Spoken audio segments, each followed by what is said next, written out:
You're listening to The South Stands, a Buckeye football podcast by Ohio State fans for Ohio State fans on Apple Podcasts, YouTube, Spotify, and SoundCloud. Welcome back to The South Stands, a Buckeye football podcast by Ohio State fans for Ohio State fans from the West Coast. I'm your host, Zach Moore. Today is Tuesday, December 28th. And I'm very happy to be joined once again by fellow South Stands contributor Chad Plummer from Cleveland. CP, what's the word from the 216? What's going on, Z?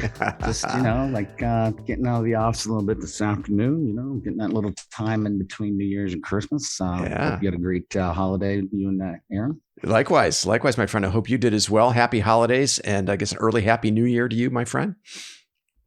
Back at you. Of course, we are here to preview Ohio State's Rose Bowl matchup with Utah. The Buckeyes come into this game, as all Ohio State fans know, 10-2, ranked number 6th in the final college football playoff rankings. The Utes are your Pac-12 champions at 10-3, ranked number 11 in the final college football playoff rankings. The Rose Bowl is a 2 p.m. Pacific kick on ESPN with Kirk Herbstreit and Chris Fowler on the call. The line is Ohio State minus 4.5. Now, that's dropped 2 points since yesterday. We're going to go into why in just a moment. The over-under is 64, and that's dropped also 1.5 points since yesterday. This is only the second meeting, CP, between these two schools, by the way. I didn't realize that. Wow. The only time these two teams has met back in 1986, and that was a 64-6 blowout win for the Buckeyes in the Horseshoe. So that's pretty interesting. These two schools do not cross paths all that often. As of right now, there are no major COVID outbreaks affecting either program. However, we're still 4 days away from kickoff, so fingers crossed. A lot can happen over these next 4 days. Before we jumped on, CP, I don't know if you saw this, but I saw UCLA just backed out of tonight's Holiday Bowl because of COVID. Really? That's sad, man. That sucks for that other team. It sucks for that other team. But it sucks for everybody, But totally. Yeah. Yeah. But that also kind of should inform our expectations. I guess we'll be holding our breath up until kickoff. Man. God. Now, what is a factor in this game at this point are NFL opt-outs. Those are a major factor for Ohio State after news broke yesterday that star receivers Garrett Wilson and Chris Olave, starting left tackle Nicholas Petit-Frere, and defensive tackle Haskell Garrett have all opted out of this game for Ohio State to prepare for the NFL draft. I don't know about you, CP, but taken individually, I'm not surprised that any of these guys opted out.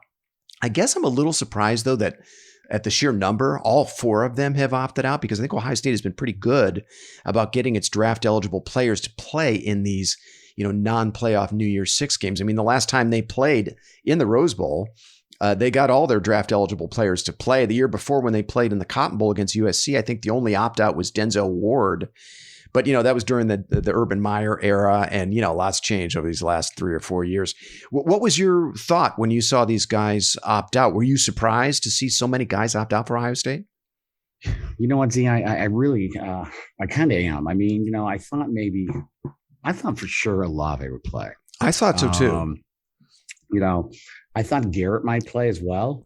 Right. Just because everything he's gone through and whatnot. But, as we saw in that Michigan game, we were both kind of puzzled about why he wasn't in there. Yeah. Quite a bit. So who knows? I don't know. Yeah. I hate to see that kind of stuff, man. I get it.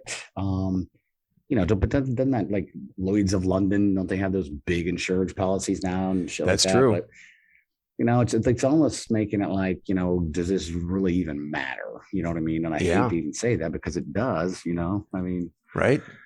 But it's a bummer, but I guess I can see it from a perspective, but, as a fan and want to watch the game, like, I want to see all of our best players out there, but it is what it is, I guess. Yeah, it is what it is. I'm with you, man.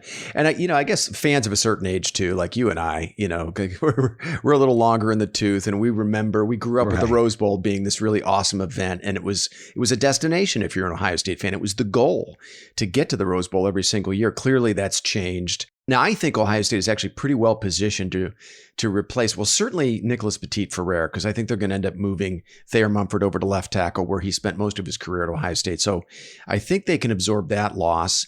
And we know they've recruited well at receiver. We'll get into this in a bit, but they've recruited well at receiver. We know they got the talent, at least, to replace Olave and Wilson. The question is whether or not those young guys, namely Julian Fleming and Marvin Harrison Jr., are ready, to do it, because they're still both so young and haven't had a lot of reps. But we'll get into that in a second. Well, why don't we dive into this matchup for the Buckeyes? Now, Utah is a very good football team, as you well know, CP. They got off to a bit of a rough start with back-to-back road losses in the non-conference to two pretty good football teams, number 13 BYU and number 24 San Diego State. The loss to the Aztecs was in triple overtime, and it was after that game that Utah head coach Kyle Whittingham made a switch at QB from Charlie Brewer to Cameron Rising, and that has appeared to have made all the difference. Utah is 9-1 since making that switch, and that includes 2 blowout wins over Oregon, a 38-7 laugher in Salt Lake City on November 20th, and a 38-10 blowout 2 weeks later in the Pac-12 championship game. Now, as all Ohio State fans painfully know, you most especially, my friend, because you were at the game, Oregon beat Ohio State in the shoe earlier this season. So, the fact that Utah ran them off the field twice, I think says a little something. Let's have a look at Utah's defense. I want to start there, and then CP, I'm going to go through a few stats, and then I want to get your take on what you're going to be watching when Ohio State has the football against this Utah defense. Utah comes into this game 12th nationally in total defense. That's one spot behind Michigan, actually. They're only giving up about 316 yards per game. They're 14th nationally in defensive yards per play, giving up about 4.9 yards per play. They're 23rd nationally in rush defense, giving up about 123 yards per game. And they're 24th nationally in pass defense, giving up 195 yards per game. They're tied for 4th nationally in sacks, so they do a pretty good job of getting after the quarterback. They average just over 3 sacks a game, and they're 8th nationally in tackles for loss, averaging about 7.5 per game. So this is a really good, balanced Utah defense. They do everything pretty well. They, defend the run, they defend the pass, and they can get in the backfield after the quarterback and for tackles for loss. The only thing Utah doesn't do well, at least statistically, is forced turnovers. They're only 76th nationally in interceptions and 103rd in forced fumbles. Otherwise, though, a very good defense. Now, they're led by Pac-12 Defensive Player of the Year linebacker Devin Lloyd. CP, you and I have been complaining, well, me most especially, but I think both of us have been complaining all year long about the lack of elite linebacker play for this Ohio State team. Well, Ohio State fans are going to get treated to what a real linebacker looks like on the other side of the ball with Devin Lloyd from Utah. This dude's a stud. Again, he was the Pac-12 Defensive Player of the Year. He was a Butkus finalist. He leads the Utes in tackles with 107. He's second on the team in sacks with 8 and quarterback pressures with 30. He leads the Utes with 4 interceptions. He's the type of player that can really dominate a football game. 2 other players I want to mention here, CP. I'm going to kick it over to you. The Utes also have a very good defensive end, Mike Tafua, who led the Pac-12 in sacks this season, which is interesting because you would have thought it was the kid from Oregon, but it was actually Tafua who led the Pac-12 in sacks with 9.5. He also registered 74 quarterback pressures this year, according to PFF. Just to give you a little context, Aiden Hutchinson had 73 total quarterback pressures this year for Michigan. Tafua actually registered 1 more than Hutchinson, so this dude can get after the quarterback. Finally, Neffy Sewell, the younger brother of Oregon star linebacker Noah Sewell, is another player to watch for the Utes. He's their second leading tackler and a player that can do some things, I think, for that defense. So, CP, I want to kick it to you. What are you going to be looking for when Ohio State has the ball against this stout Utah defense? Well, first and foremost, I'm going to be looking for the offensive line to step it up. Yeah. That's going to be, the stats you just went through right there, quarterback pressures, those types of things. So that's going to be huge. And now I'm sure you know this, Z, but did I read this correctly that Thayer Mumford is going to be playing left tackle? There's going to be a couple guys that are switching, going back to their normal positions. Yeah. Is that That's right. True? Yeah, no, I think that's the case. It sounds like they're going to move. I think the speculation is that a lot of the Ohio State beat writers are saying that Mumford will move back to left tackle, where he spent most of his career, as you know. Right. Matthew Jones will then slide in to left guard, where he's played very well for them in spots this year. So it seems like they're going to be okay. I don't know. What do you think? You think Ohio State's offensive line is going to be okay in this game? You know what? I think so. Not having like NPF, like that's gonna that'll sting a little bit. But right. I mean, you've had guys playing at these positions, all year long. I mean, and yes, it is their natural position, right? All throughout their high school career and growing up and whatnot. But I mean, I think it, it can't be. That's entrenched into their mind and body, and I think that's going to be fine. I think they just need to seriously become a play like a unit. Yeah. No more of this bullshit like offsides and these just stupid, frustrating penalties. False starts. Oh my God! What do they have? Like 5 of them against Michigan? Oh yes, at least killer. It was. So that is my biggest that thing I want to see. That just sticks out in my mind. Yeah. Obviously, we got to get Trey getting the ball, establish the running game. I mean, I'm not worried about, Stroud with those new receivers. I mean, like the question of chemistry, but, I'm sure the last 3 weeks, I mean, that's, they probably pretty much knew that Wilson and Olave weren't going to play. Yeah, that's a good question. That's my assumption too. My assumption is that they got an indication from all 4 of the kids that opted out 3 or 4 weeks ago so that they could get the reps for these guys replacing them. That's my assumption. I certainly hope that was the case. I mean, yeah, they're young, but I mean, you've seen Fleming this year. Obviously all of his injuries that he's had to deal with. I mean, hell, he was number 1 recruit. We saw him there was some flashes in the last couple of games where he made some good plays. He made a couple stupid plays here and there as well, but returning kicks. That's right. Yeah. Yeah, exactly. And then, Marvin Harrison Jr. I mean, that kid's he's a stud. I mean, I'm Jigba, you said, you mentioned him earlier. Yeah. I mean, he's a baller. I hope he's going to be returning kicks actually. Cause I think he was hurt there.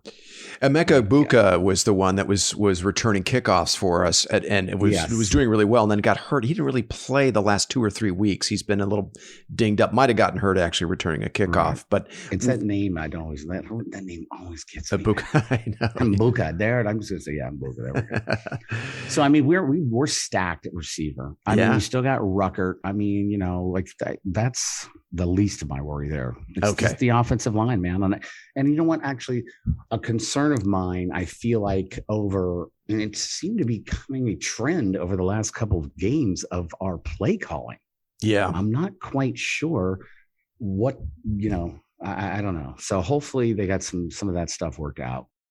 I'm really kind of bummed out about the fact that, it's going to be pretty much a Utes crowd, which that's not the case usually for Ohio State in its bowl games, especially like the Rose Bowl. We travel well, probably as well, if not, better than most schools.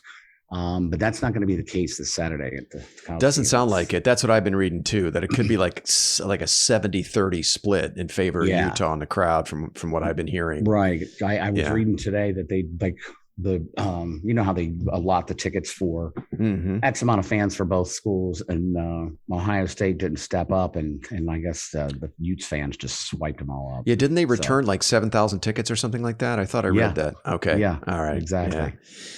As talented as Julian Fleming and Marvin Harrison Jr. are, and we know how talented they are. I mean, Julian Fleming was the number 1 receiver in the country in his class, in the 2020 class. We all know about Marvin Harrison Jr.'s pedigree, Hall of Fame father, played for many years with the Colts. The void left behind by Garrett Wilson and Chris Olave is huge. I mean, we're talking about 1,994 yards receiving and 25 touchdown receptions this year. So almost 2,000 yards receiving, 25 touchdown receptions just walked out the door. And Fleming and Harrison, they've combined for only 12 receptions and 1 touchdown so far this season. They have not played a ton. Are they ready to contribute more? And what's reasonable to expect from both of them? We'll find out. I'm also wondering if there might be a role, you mentioned him earlier, for Emeka Egbuka outside of returning kicks. Now, Egbuka is Smith and Jigba's backup in the slot, and I can't imagine JSN is going to be coming off the field at all in this game. I think he's probably going to play pretty much every offensive snap would be my guess. But maybe when Ohio State goes into a 4-receiver look, Egbuka will have a role. But I'm also very excited about the prospect of Egbuka getting more snaps, because when he did get touches, it was mostly on kick returns. Man, he did some things. Yeah, I mean, he did, man. I'm excited for that kid's career at Ohio State. He's another. Well, he was the number one receiver in his class. Yeah. So I mean, there is. So yeah, I think Egbuka had at least one long reception this year as a receiver, if I'm not mistaken. So I think you're right. Yeah, he did. I can't remember what game that was in. Yeah, he had an 85-yard reception against Akron. That was way back on September 25th, but I'm really looking forward to him getting more snaps. Now, like you, though, and you mentioned him earlier, Trevion Henderson, I'm really hoping for a healthy and rested Trevion Henderson, because we've talked about it ad nauseum on this pod. Henderson was clearly not himself over the last 4 or 5 weeks of the regular season. And really, as we both know, it was Ohio State's inability to run the ball that really killed them against Michigan. And if you look at their 2 losses this season, both against Oregon and Michigan, both of those opponents were very effective at bottling up the Buckeye running game. So Ohio State averaged just over 4 yards per carry in the loss to the Ducks, and only 2.1 yards per carry against Michigan. Now, that rushing average against Michigan is a little deceiving because it includes C.J. Stroud's sack yardage. But if you take that away, Henderson only averaged 4.4 yards a carry, and Mayan Williams, only 2.9 yards a carry against the Wolverines. So it's imperative Ohio State run the ball well in this game, where I think we could see a similar result to the Oregon and Michigan losses, where, Ohio State is putting up big passing stats, between the 30s, but kind of bogging down in the red zone. They're held to under 30 points. And that's really, I think, the formula for beating this team. Nebraska they didn't win the game, but they nearly sprung the upset by following a similar blueprint, right? Kind of eliminating the big play in the passing game, shutting down the run game. Ohio State only averaged about 3 yards a carry in that game against Nebraska. They allowed Stroud to put up his big passing numbers in between the 30s, but they managed to hold the Buckeyes to only 26 points. So Utah will almost assuredly use that same formula. So one other thing I was reading on Buckeye Scoop, and I want to bring this up because actually, CP, I think you're going to appreciate this because you've actually been clamoring for this all year long. BYU, when they beat Utah earlier this year, their quarterback, Jaron Hall, ran for 92 yards on 8 carries in that win. The following week, San Diego State's quarterback, Lucas Johnson, ran for 87 yards on 8 carries. So, those numbers would recommend a suspicion that if CJ Stroud is willing, he could have a major impact on this game with his legs. Right. Now, so the question is, I know you've been, credit to you, right. CP, because you've been talking a lot about this. Like, look, Stroud's got to at least try and keep defenses honest with his legs here and there. Well, it looks like in this matchup, there could be an opportunity for him to do some real damage running the ball. What do you think about that?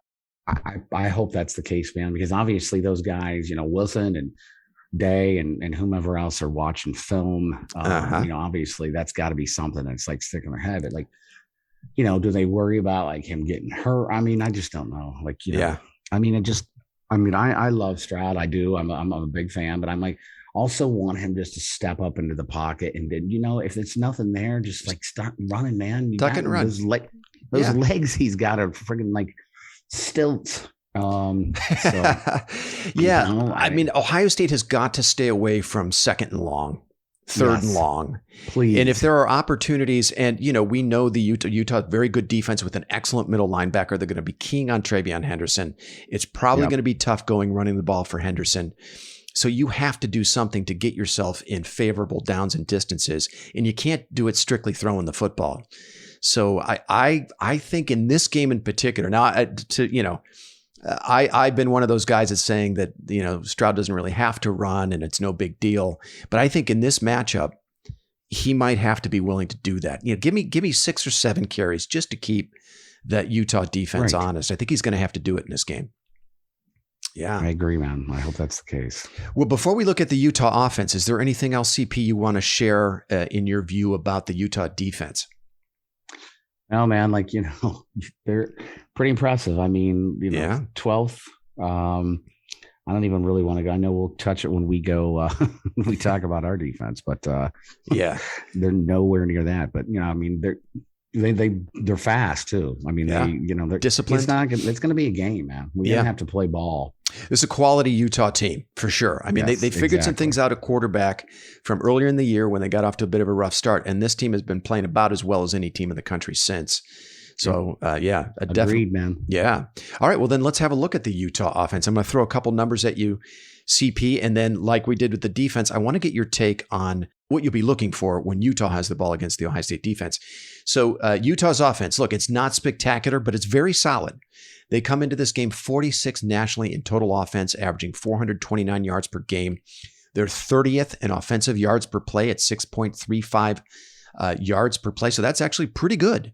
30th, I mean, out of 120 some odd FBS teams, 30th is fairly, I don't want to say explosive, but very effective. They're 13th in rushing offense, and that's really the identity of this offense. They come into this game averaging 261 yards per game. They're 87th in passing offense. So, pretty conservative, not very explosive throwing the football, but still pretty effective, 212 yards per game. And they come into this game 69th nationally in scrimmage plays over 20 yards. So again, not super explosive. The Utes are led by sophomore quarterback Cameron Rising. I mentioned him earlier. Rising took the reins after the Week 3 loss to San Diego State. Rising's a sturdy 6'2", 220 pounds. He's completing just under 63% of his passes. He's thrown for 18 touchdowns to only 6 interceptions. He's only been sacked 5 times this season, so his offensive line does a pretty good job of protecting him. And Rising has also been a very effective runner this season, 407 yards on the ground on 63 carries. That's good for 6.5 yards per carry. And he has 5 rushing TDs this season.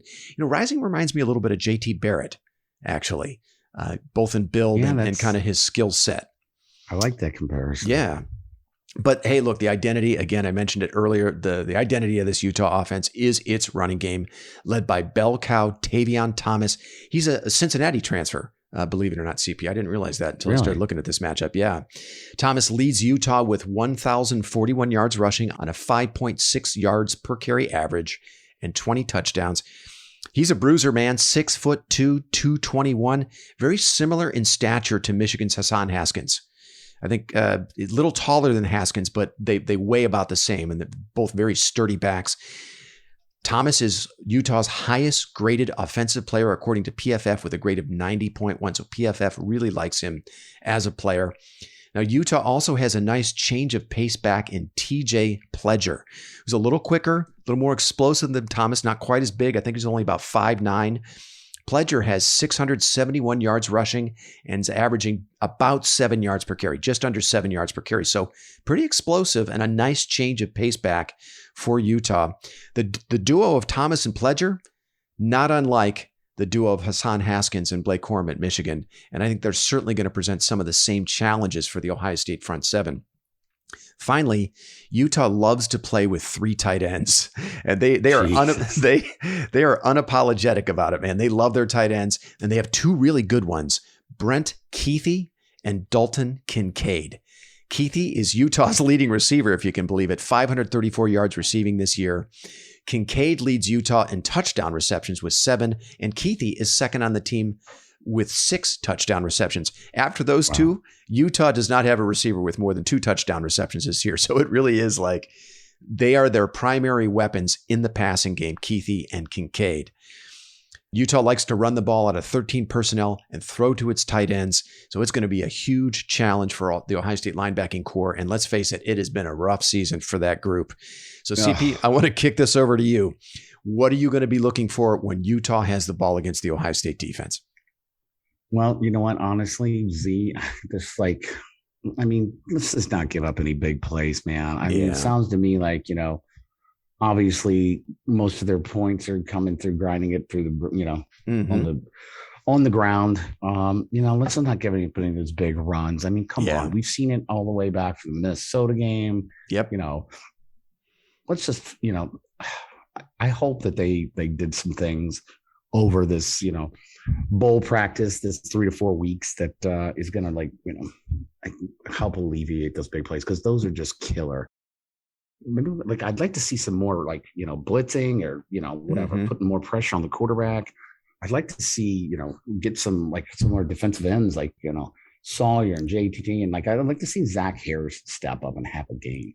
I would too. I think these defensive ends are going to have to be effective against the run. They can't just be pass rushers. They're going to have to play a complete game. My concern is really for the interior of the Ohio State defensive line and at linebacker. I mean, we were pushed around so badly against Michigan, also against Oregon, as you well remember having been there. And no Haskell Garrett in this game, I think, is a huge loss that puts Ohio State at a pretty clear disadvantage. Yeah. Now, especially with a team that grinds the ball. Yeah, exactly. Yeah. Now, senior Antoine Jackson is likely the next man up, but I just read today at practice, he was not at Ohio State's Rose Bowl practice today. So I don't know what that means. I certainly hope he's not a COVID absence or an injury of some kind. Right. But he would appear to be the next man at the 3 technique. Jackson's been solid, right? In 310 snaps during the regular season, PFF gave Jackson a grade of 65.5. Not bad. He has 2 sacks to his credit, but clearly he represents a pretty steep drop off from Haskell Garrett. Hey man, if I'm Larry Johnson, I would see what Tyleik Williams can give you. I mean, granted, Williams. It's funny you said that because that was the next thing that was going to come out of my mouth. That's great. I mean, I'm looking at the Pro Football Focus grades here, and granted, it's a small sample size, but Williams, has played very well this year when he's gotten his opportunities. 166 snaps played this year.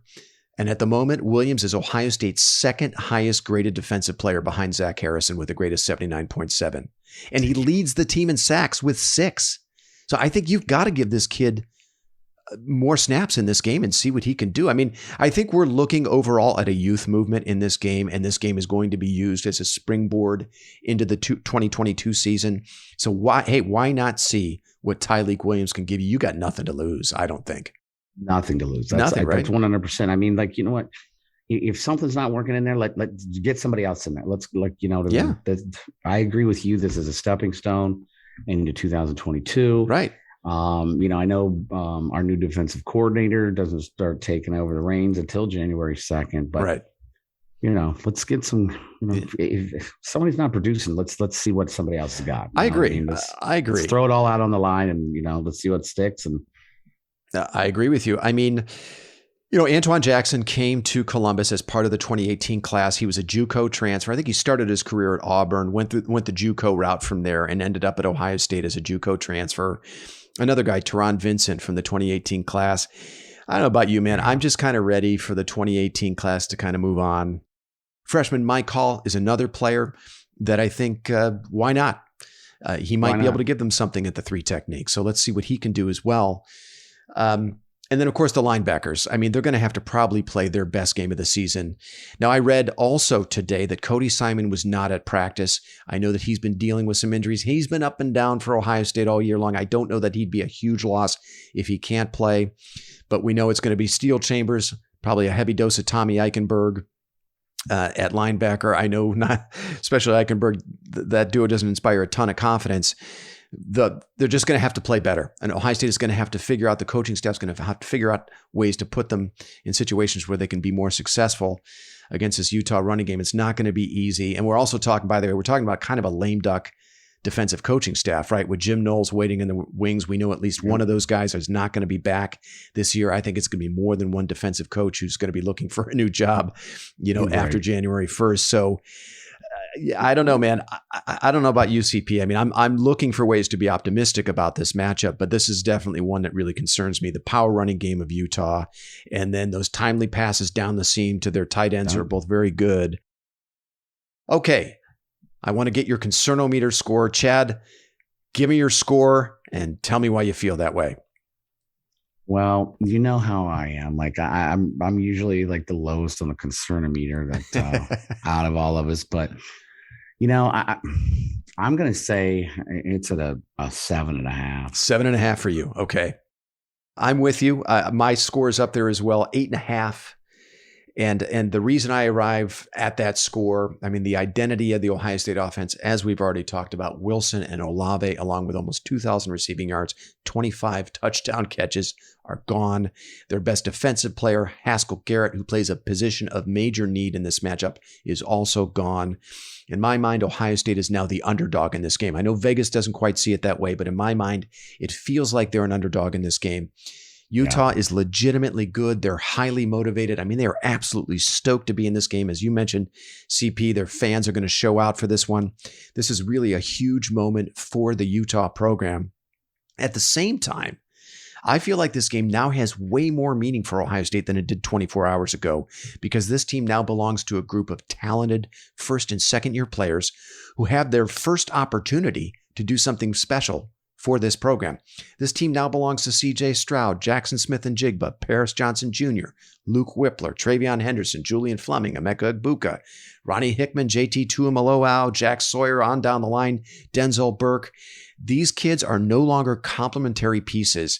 They are now the backbone of this program, and this is their first opportunity to lead Ohio State to something big and set the tone for a playoff run in 2022. So I guess for me, it's equal parts dread and excitement, if those two feelings can kind of exist at the same time. I'm intrigued by this game in a way that I wasn't 24 hours ago because of all those opt-outs. All right, let's get down to brass tacks, score predictions. Chad, you got a score prediction for me, my friend? Yes, I do, buddy. All right. I am going to go with Ohio State, even though my concern meter is at like I said, 7.5. But I'm going Ohio State 45, Utah 31. Wow. Okay. 45-31. You must like CJ Stroud in that passing game to go off. What do you think? I really do. I think a lot of people are. I think one of the reasons the line has moved, and I'm not quite sure because I really haven't followed that much, but I think it's moved downward.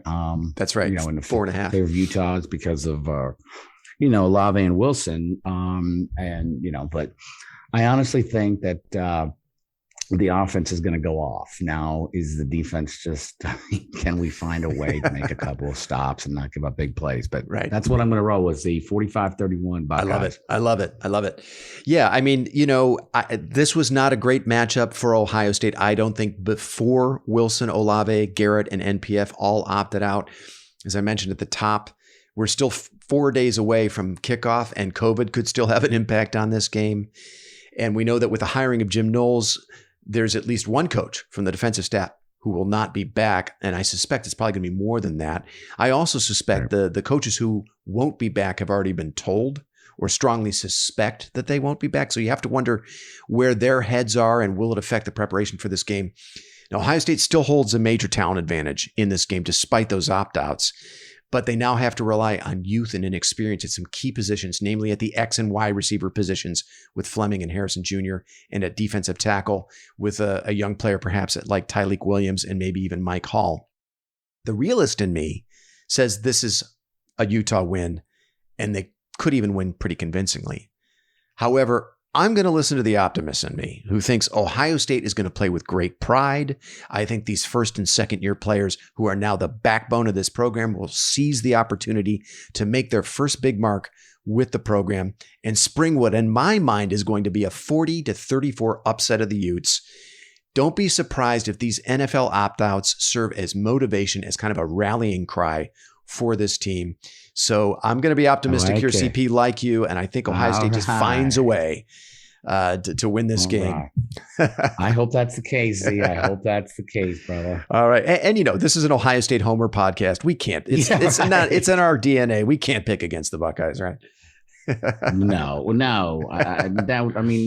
Yeah, I don't think that I've ever done that. I don't think you have either. Regardless if I thought we were going to get beat by like 60 points. I love it, man. I can't do that. I love it. All right. Well, hey, man, there's two other big games happening this Friday, the playoff semifinal games. I want to get your view of these as well, CP, real quick. We've got number 4 Cincinnati against number 1 Alabama in the first semifinal that's played in the Cotton Bowl in Arlington, Texas. That game's at 3:30 p.m. Eastern kick on ESPN. The line is Bama minus 13.5. The over-under is 58. Chad, who wins this game and why? Oh, man, I'll tell you what. I don't know. Well, obviously, and we're talking Alabama, correct? That's right. Yes, we're talking Alabama. I'm what's the line? You said 13.5? 13.5, yeah. I mean, I don't think that Cincinnati can beat them, but I would like to see them at least stay competitive. Obviously, I'm going to go with Alabama. I'm going to say the Bearcats are going to cover the spread. I'm going to say Alabama 41. I'm going to go with your almost the same score you picked for the Buckeyes. I'm going to go Alabama 41, Bearcats 30. Okay. Spread. I like Bama in this game, and I like them to cover. I think, since he's had a nice season, you know me, CP, I've been pretty critical of Cincy, and I won't go down that. I won't start that diatribe. Hey, they made it. Good for them. They're here.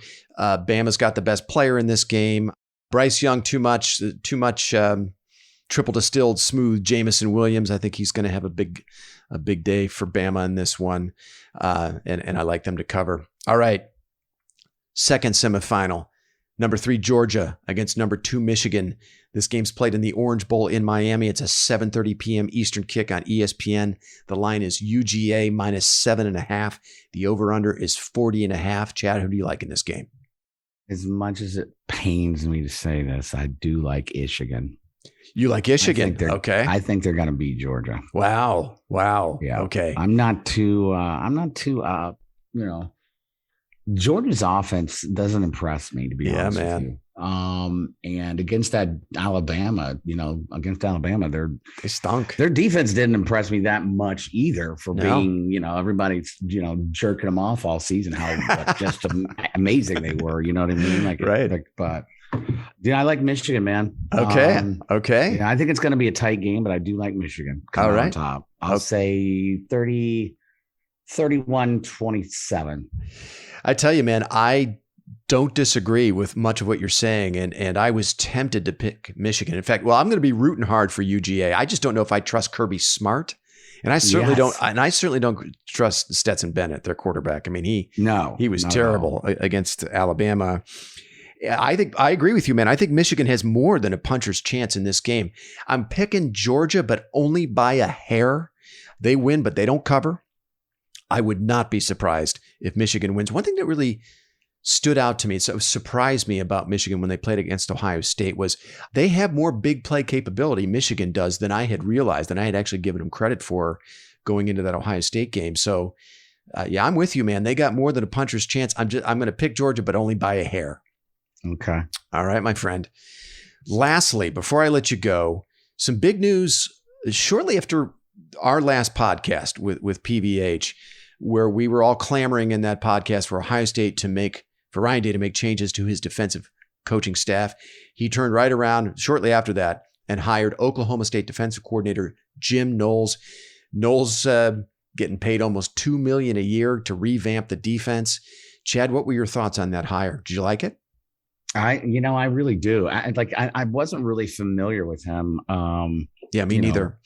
And then when once they made the announcement, I started doing, my little bit of research on him, doing some reading, and sounds to me like he's a character, man. I like it. Totally. I think that's what we need in there. Somebody who's not going to put up. They said he doesn't put up with any bullshit. Right. And he's like in your face kind of guy, so I like that. And I feel like that's something that we've been missing. I agree. Since, ever since Hafley left for Boston College. I mean, I'm not quite sure if he was a big in your face guy, but, I think he was really intent. He was, players really respected him. Mm-hmm. You got the best out of every player. And I think that's what we need, because we haven't seen that lately. Obviously, player development has been as far as outside of our linebackers and then obviously which we've talked about a lot today, but, those guys have got to be coached up, man. And they've got to, and I think this guy is somebody who does that. One of the best things I've read about him is so I guess on Sundays or Mondays, he goes into his office, lights up his cigars, and just turns down the blinds. He doesn't talk to any of the coaches. He doesn't talk to any players, and he just watches film like a madman for 24 hours. I think it's awesome. I love that, man. Yeah, he's like a mad scientist in there. I'm with you, man. Well, you had mentioned, you had kind of thrown out Brent Venables as kind of like, as a pipe dream. As a pipe dream. But honestly, I mean, I think Jim Knowles is the next best thing, because I do too. I've been clamoring for a bona fide defensive coordinator, a guy with credentials, and Knowles is exactly that, right? He's a schemer. He's going to, as you said, that's anecdote you just shared, right? He'll lock himself into his office for 2 days and come out with a game plan, and I love that. Right. And I like you just said it right there. A true defensive coordinator. Yeah. A guy with credentials. We have not had that. Like, I mean, it's just been, it's just like, it's a free for all. And it's like, I did read something interesting today though. Like, did you know that they offered Freeman? They did. I did. Yeah. When the job was still up in the air, Ryan Day offered Marcus Freeman. And that's probably like an obligatory thing he needed to do, right? I mean, he's just right over there at Notre Dame. He's a former Ohio State player, former Ohio State linebacker. And why not kick the tires on that, right? He would have been a great addition, but, obviously bigger things waiting. Marcus Freeman now is the head coach at Notre Dame. I like the hire a lot, Steve. I'm with you, man. I like it a lot. His defense at Oklahoma State this year, I'm going to throw a couple numbers at you, and this should actually be music to your ears and to the ears of all Ohio State fans. Number 3 nationally in total defense, number 4 nationally in defensive yards per play, 5th nationally against the run, 7th nationally in scoring defense, 13th nationally in passing yards allowed. I mean, that's the one stat that's just been dogging Ohio State fans, right? Where our passing yards allowed, we've been averaging in the 80s, 90s, and 100s over the last couple of years in that category. Number 1 nationally in sacks. The Oklahoma State defense averaged almost over 4 sacks per game this season. Number 1 nationally in tackles for loss, averaging almost 9 per game. 2nd nationally in opponent third down conversion percentage, and 5th nationally in allowing scrimmage plays of 10 yards or more. I mean, pretty much every defensive stat that matters, Knowles' defense was in the top 5. And the thing was, man, he was doing that with 3-star talent at Oklahoma State. What's he going to do with 4- and 5-star talent that he'll inherit in Columbus? Love it. Love it, man. Love it. Yeah, man. I'm excited. I'm excited too. All right, buddy. Well, hey, listen, man, that was a great effort. Thanks so much for making the time, CP. Let's plan to reconvene after the Rose Bowl to recap that game and recap the 2021 season. Okay, my friend? That sounds good. And let's give a shout out to our boy PVH. Hope the boy gets better. Yeah, feel better. Get well soon, my friend. Mr. Right, PVH. good to be on, dude. Okay, buddy. Happy New Year to you. We'll speak soon. Happy New Year to you, man. You've been listening to the South Stands, a Buckeye football podcast.